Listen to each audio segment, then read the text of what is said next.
Otra vez mirando su viejo televisor. ¡Tony está muerto! ¡Quiero vengarme!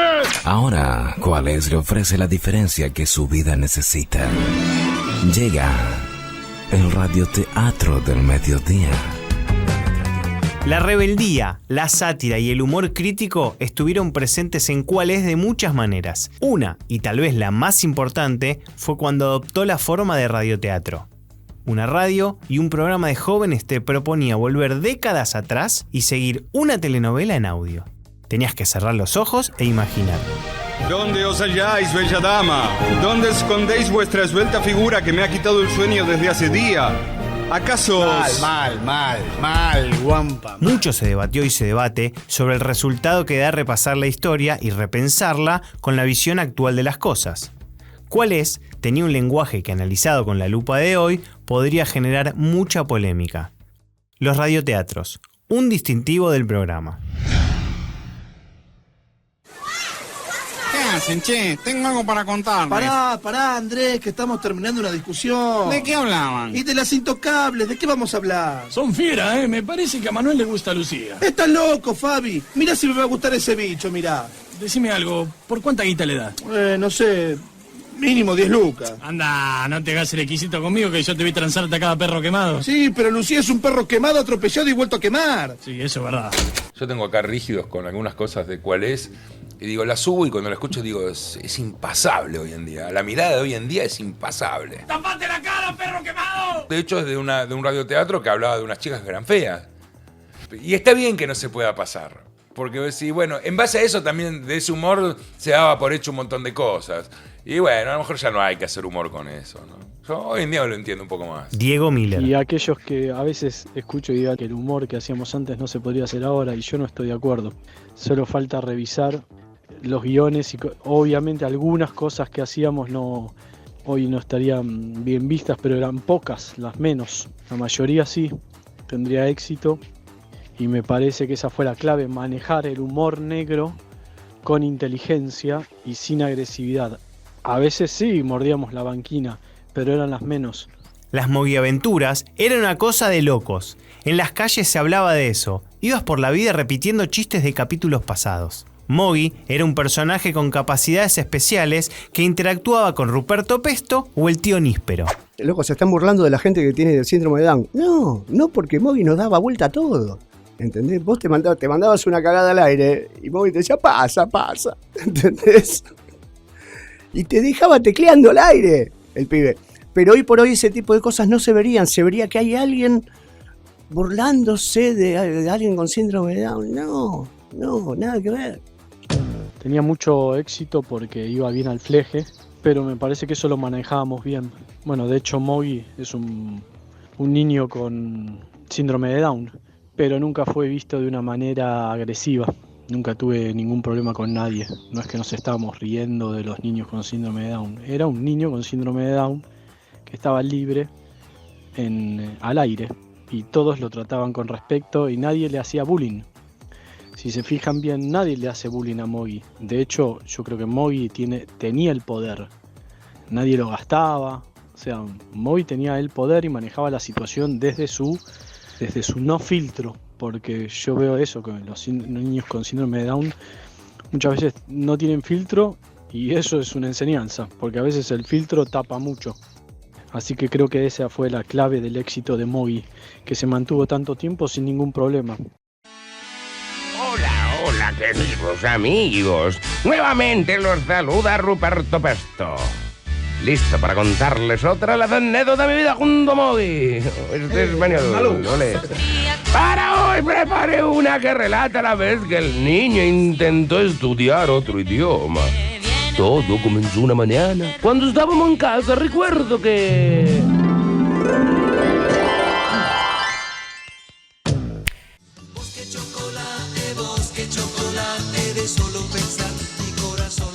Hubo una sección, y más con todas las cuestiones que están pasando hoy en día, que fue muy border. Había un programa llamado Bosque Chocolate, que era para niños, ¿no? Que daban en la tele. No me acuerdo cómo se llamaba el conductor, pero hicimos Bosque Remarfate. Y el conductor era un pederasta, o sea, el conductor era un abusador de menores, pero lisa y llanamente era terrible, pero era terrible. Hoy por hoy vamos en cana.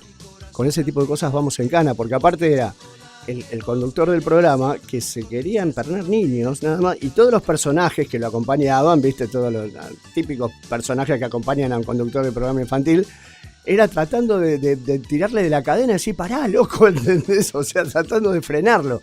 Era muy border, pero era muy gracioso.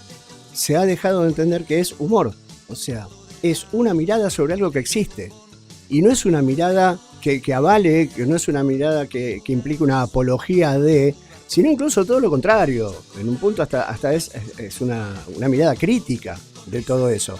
Pero existe, muchachos. Existe y nos reímos de eso. Otro de los radioteatros que trascendió fue El Osito Mimosito. No te digo que se parara el país para escucharlo, pero... Había una vez, hace mucho tiempo, un bosque en el que pasaba de todo. En ese bosque vivía un osito muy bueno que en una de esas algunos de acá conocen y que se llama el Osito Mimosito. El Osito Mimosito era algo por lo cual en este momento seríamos cancelados de punta a punta, que es algo que a mí me da muchísima pena lo que ha pasado con el humor, los límites que se le han puesto y que se le imponen al humor. El Osito Mimosito era una porquería de personaje, básicamente. Era un osito de peluche que hablaba todo así suavecito y qué sé yo, y que intervenía en cuentos clásicos infantiles. Es que debo llegar a casa de mi abuelita que está muy enferma para llevarle esta canasta con los medicamentos. Al oír esto, el Osito Mimosito, el corazón se le contrajo como una pasita de uva, así. Porque el osito era un animalito re gumi y no podía aguantar que una dulce ancianita sufriera los dolores propios de la vejez como la artritis o el reuma. Entonces miró al niño y le dijo: Quédate tranquilo, amiguito, encontraremos el caminito. La voz del osito la hacía yo. Y que terminaba siendo una basura. O sea, el tipo intervenía en el cuento infantil intentando ayudar, ponerle a la princesa en apuro, todo bien, pero después se daba cuenta que tenía una punta para tener algún tipo de beneficio y se iba por ese lado y se cagaban todo, y si tenía que morir la princesa, moría, chao, y a la lona. Era muy argentino en el mal sentido de la palabra. Hincha de Racing. Era una basura grande el osito, pero encantador, obviamente. ¿Has visto? Te dije que tarde o temprano el camino estaría a mano. Osito Mimosito, ¿cómo podré agradecerte? Llevándole de tu abuelita la importante canastita. Muchas gracias. Y mientras el niño tomaba el atajo para ir a la casa de su abuelita, el lobo le dijo al osito: Bueno, Fierita, me voy a cenar al nene y después paso por tu casa a dejarte eso. Pasada mañana, que viene Blancanieves por el asunto del enano. Diego Miller interpretaba personajes, escribía guiones y claro, era el panza. Entré con 20 años y ya enseguida, a las 2 semanas, ya había pegado un hitazo, que fue Moggy. Y desde ahí tuve una participación muy activa. Siempre me gustó hacer voces, personajes, y ahí Mario daba mucha libertad para todo esto, ¿no? El Deportivo era una sección, no era en radioteatro, pero sí, era todo sobre... Una sección que no envejeció mal es el Deportivo. Tal vez porque la realidad superó a la ficción una vez más. Cuales presenta por fin una idea que no es de Carlos Ávila. Esto es El Deportivo, con la conducción de Fernando Chiche Depo. A la cancha que viene Chiche Depo con su Deportivo. Él no se puede callar y te bate la verdad, se chive pomona o la popular. Marcelo Gatman.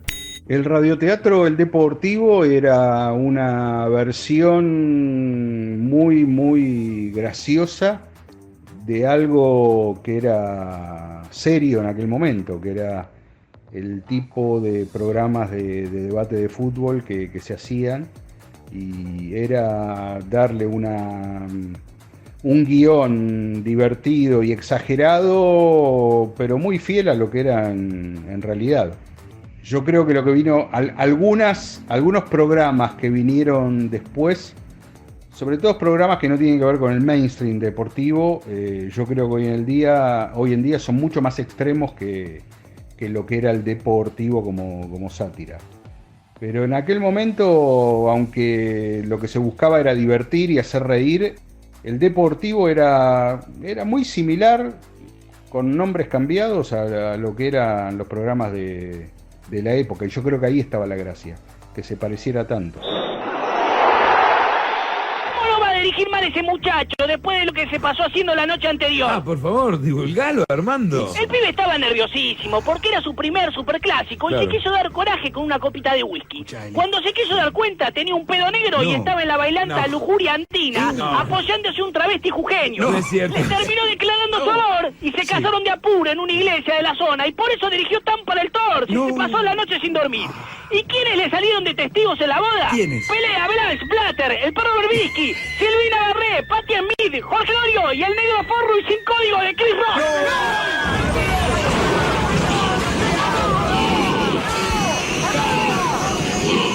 Calma, por favor.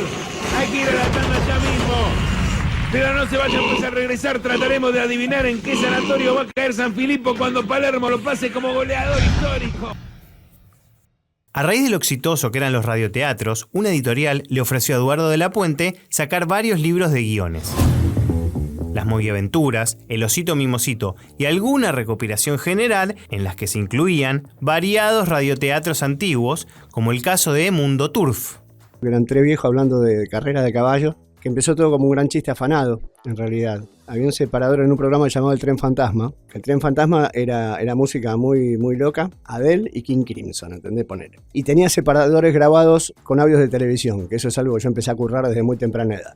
Y me acuerdo haber escuchado un audio de una carrera de caballos, que el único chiste era que, o sea, iba relatando la carrera del chabón y a medida que iba avanzando la carrera, le iban pichando más rápido, y me había hecho mucha gracia. Entonces un día dije, bueno, hagamos un separador así, pero entonces inventé los nombres de los caballos. Los nombres de los caballos eran Pomadita Hemorroidal, Maputa tu hermana, una cosa espantosa. Y el chiste era eso, usarlo de separador. Y después empecé a escribirle algo alrededor de todo eso, entonces terminamos haciendo un programa de turf, que éramos dos viejos que hablaban de turf, que había uno que hablaba de carreras, viste, una carrera en Mónaco en el 53. Las carreras eran terribles, con caballos que terminaban violando policías, no sé, era toda una demencia total y absoluta y terminaba con la carrera.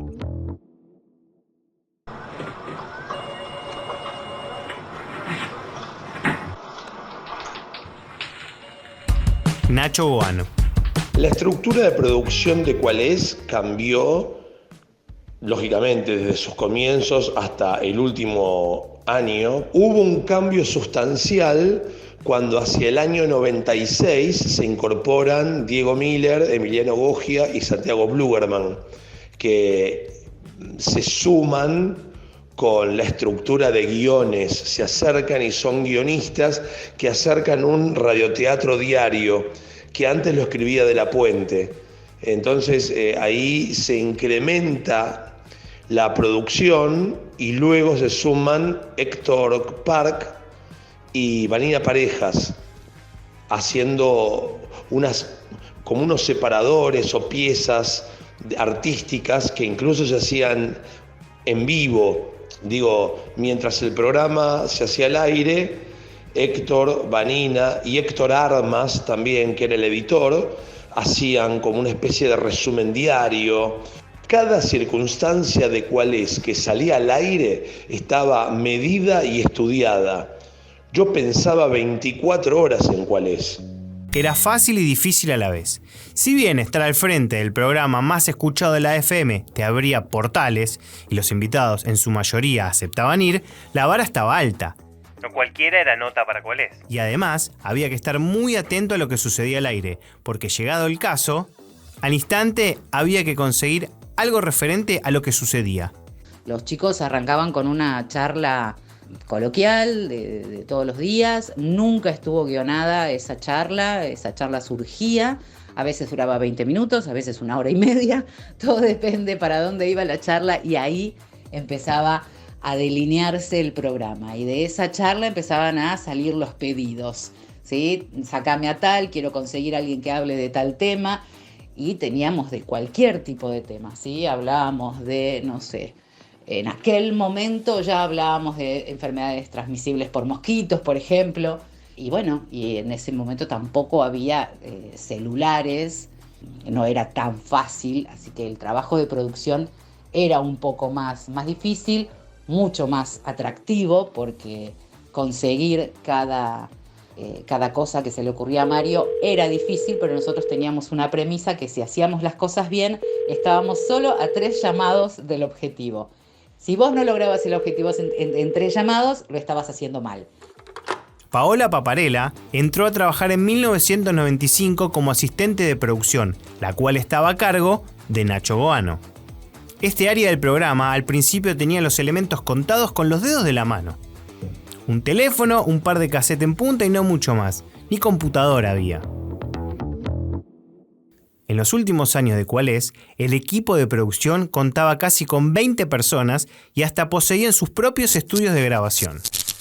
Diego Miller. Era muy disfrutable ir a trabajar en las distintas etapas de ¿Cuál es? Obviamente hubo de todo, pero la libertad que había en ese programa para crear era total. Entonces creo que esa era la clave. Libertad más trabajo. Nadie venía a decir lo que tenías que hacer o decir. Por eso creo que todos volábamos, ¿no? Y yo particularmente, como trabajaba con mi creatividad, esto me ayudaba un montón y me permitía desplegar mis dones para la actuación. Eduardo de la Puente escribió durante casi 10 años guiones. Escribía 2 por la tarde y un tercero a las 5 de la mañana antes de ir a la radio. Luego llegaron los municipales. Diego Panza Miller, Emiliano Goya y el Gallo Bluberman, quien también fue coordinador de aire y productor. Éramos un grupo de 3 guionistas que nos encargábamos de los radioteatros de ¿Cuál es? Escribía uno Eduardo y uno nosotros y después terminamos escribiendo nosotros. Durante un montón de años, 2 guiones por día, durante por lo menos 10 años seguro que los hicimos nosotros solos. Y la verdad que era algo que no había en la radio en ese momento, si bien Rock and Pop siempre había tenido algunos programas con guión, después a la cantidad que hicimos nosotros y el tipo de guión y demás ya era algo medio hasta extinto dentro de la propia Rock and Pop, que siempre fue un lugar muy creativo y muy afín a tomar cosas de la vieja radio y reconvertirlas en otro lenguaje, algo más actual y más divertido. Y nosotros estábamos en ese plan. Diego Canizaro fue parte del equipo de Editores Mágicos. Yo ingresé con otro perfil, realizando historias sonoras de 1 minuto, 2 minutos. Era libre, ¿no? Hoy no tenemos ese tiempo en radio, pero en ese entonces sí. El relato estaba mantenido por un locutor y después había actings que sostenían este relato, que los protagonizaban desde Mario, Eduardo, Marcelo, hasta Diego Miller, Santiago Bluberman, Nacho, todos participaban de estas historias. Él es inflable. Y en un corte de semáforo te lanzás y le clavas la navaja en su pecho, ahí, en el medio de la E. El trabajo era diario, escribía todas las semanas, grababa 2 o 3 veces por semana. Después del primer año empiezo a hacer toda la artística estructural y además la que venía haciendo yo. Este trabajo era totalmente diferente porque era improvisada, con escaleta de guión, digamos. No era el guión exactamente como estaba escrito, sino que más o menos la idea y apostábamos mucho a la improvisación para sacar de ahí algo más rico, cosas espontáneas. Había una idea de guión, de chiste, había una meta que eran 2 o 3 chistes cada, 30 segundos que nos obligábamos a llegar. Los operadores tenían que repasar el guión técnico del radioteatro, preparar los audios y armar los efectos mientras el programa estaba al aire. La confianza en el otro lo era todo. Había que actuar también, porque todos hacían todo. Era un momento de mucha creatividad y también de mucho trabajo. Hacer y preparar todo a la vez. Hola. Sí, ¿qué tal? ¿Para hacerte un pedido? Decime. Quiero 2 empanadas de carne, una de verdura y queso, una de carne, otra más de carne, otra más de... Perdón, ¿por qué mejor no me lo decís más ordenado? Pues bueno, volcamos también mucho guión más corto también, no solamente radioteatro, sino de comedia de situación, digamos, que era bastante divertido. De hecho, todavía hay mucha gente que los recuerda e incluso los consume sin siquiera, a veces sin saber de dónde salieron, como el famoso gag de las empanadas que se viralizó. Y bueno, mucha gente no sabe que somos nosotros los que lo creamos, pero bueno, ahí anda viralizado por todas las redes sociales. Sí, la verdad que si estaba al pedo en casa y pensé joder a alguien, no te enojas, ¿no? No, igual no importa porque yo también te hice una joda. Esto no es una casa de empanadas. Ah, bueno, chao. Hasta luego. Mili Goya. Lo que más recuerda a la gente probablemente sea lo de las empanadas, porque fue lo que más pegó desde lo viral.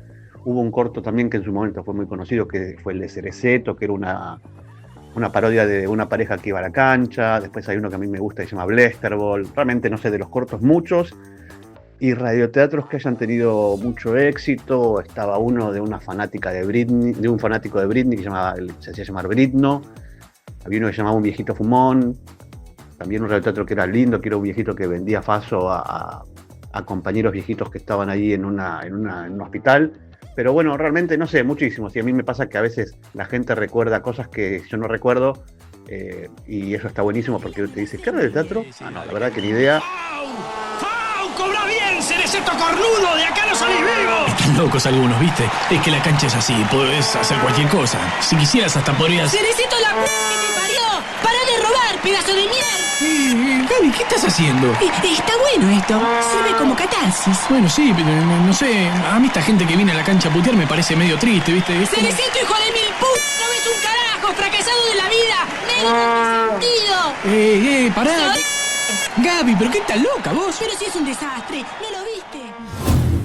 Entramos a la radio porque Diego le dejó un demo a Mario en la puerta, que era un cassette, que bueno, Mario lo escucha, le gusta y empezamos a trabajar ahí. Nosotros no sabíamos, pero bueno, en ese momento Eduardo, como tenía mucho trabajo y estaba trabajando también en CQC, empieza a escribir un poco menos para cuál es. Hacía falta guionistas, nosotros entramos justo presentando un demo de algo que hacíamos en otro lugar. Y bueno, a partir de ahí nos dieron la chance. Realmente fue una cuestión de timing muy importante y después hubo que poner mucho trabajo, pero sí, entramos ahí porque el momento fue justo. Diego Canizaro. En cuál es, Mario nos daba absoluta libertad para trabajar, libertad creativa completa, confiaba en nosotros, en nuestro criterio, siempre cuidábamos mucho eso y respetábamos y valorábamos esa libertad que él nos daba porque bueno, no teníamos que traicionar esa confianza naturalmente, ¿no? Esto estaba implícito en el trabajo porque se escuchaba todo directamente al aire, directo, o sea, no había un filtro, no había una aprobación. La aprobación la hacíamos nosotros en el momento de hacerlo y cuando lo hacíamos nos dábamos cuenta si estábamos bien o estábamos mal.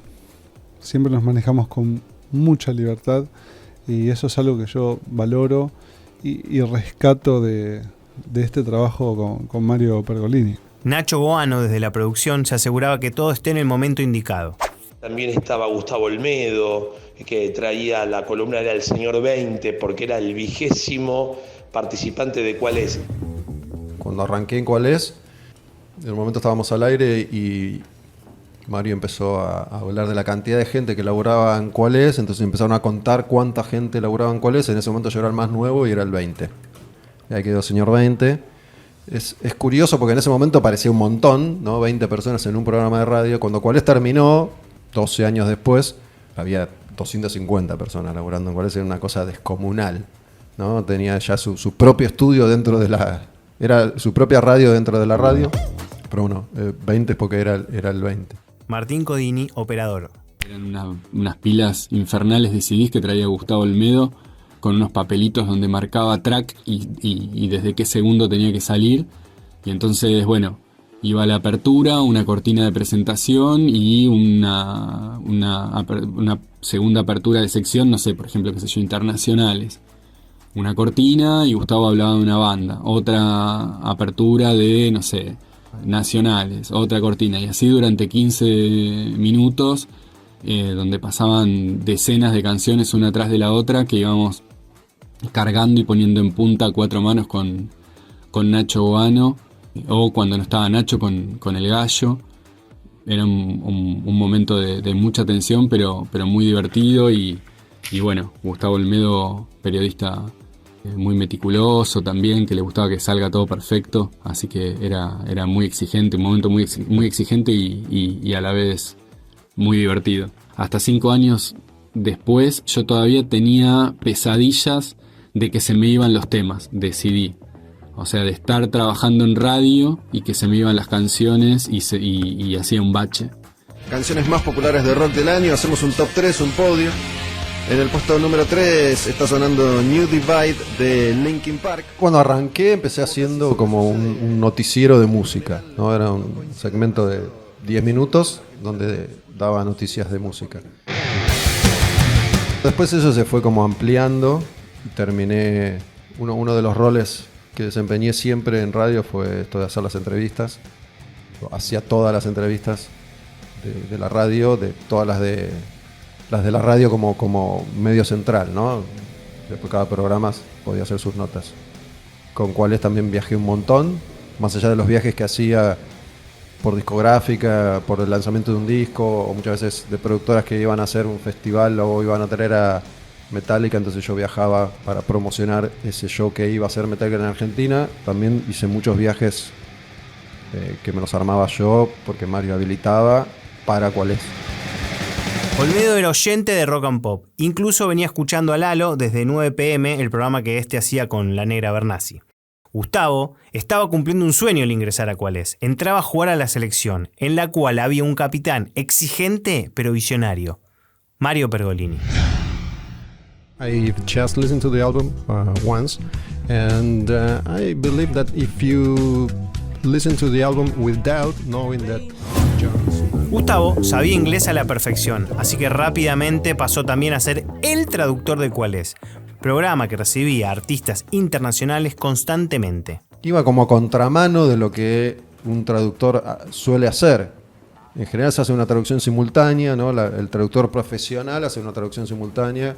Si es muy capo, le habla encima al que está respondiendo, porque tiene ya ese entrenamiento. O muchas veces lo que se hace es el entrevistado o entrevistada responde unos segundos, se traduce, sigue, se traduce, sigue, se traduce. Yo fui desarrollando un estilo como más personal, pero que hacía que la nota pudiera fluir mejor, ¿no? Donde el entrevistado respondía todo lo que quería responder y yo después traducía. Y traducía un poco en base a lo que había dicho, a lo que me acordaba y con mis palabras y armando como un cuentito y quedaba más natural. Así fue desarrollando también.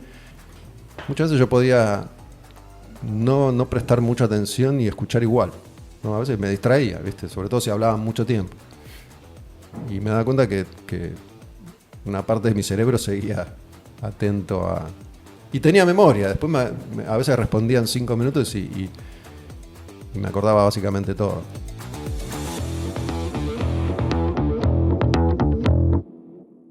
¿Cuál es? ¿Cuál es? ¿Cuál es? ¿Cuál es? Con Eduardo, Mario y Marcelo. Quédate por acá, suscríbete, toca seguir, entra al Instagram de la Podcast Record o de Almacén de Podcast, así te enterás las novedades. En los próximos episodios te voy a contar más sobre Cuál es a través de testimonios exclusivos para este podcast, como todos los que escuchaste hasta recién.